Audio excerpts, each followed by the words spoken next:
playbook tonight? Well, with Republicans in charge of the House, folks get ready for a slew of investigations. I think they're going to try to impeach the president. Notice how they're not taking it off the table. Joining me now is Congressman Anthony Weiner of New York. Congressman, Darrell Issa is out there talking about investigations and subpoenas.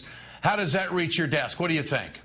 Well, I don't mind oversight. I think we didn't do enough oversight when the Republicans were in charge during the Bush years, and I think oversight is fine. The problem is it seems like it's a substitute for an agenda and what they want to do when they grow up. You know, at a certain point, they have to say what laws they want to pass. They can't just say who they're going to investigate and what they're against.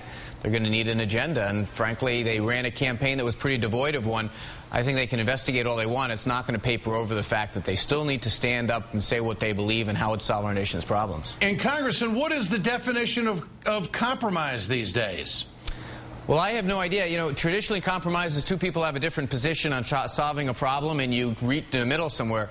The campaign that was just run was completely devoid of any affirmative agenda going forward. I know what they're against. Believe me, I know what they're against. They're against health care. They're against financial reform. They're against Social Security and Medicare. I get that.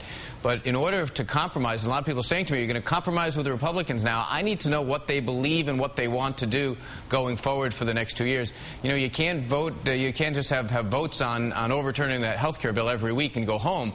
Sooner or later, they have to say what they're for. What's your advice to the president in dealing with people that are trying to take him down and a liberal base that is somewhat frustrated that there's not enough fight coming out of the White House? Well, the first thing I'd say is in dealing with the Republicans, you know, let them show some cards here. You know, they've become very good at, you know, LBJ once said that it takes a great man to build a barn, but any jackass can kick one down.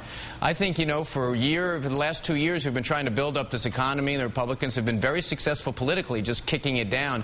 That's got to change, and one way it's got to change is we've got to say, the president should say to them, let's see what you're offering.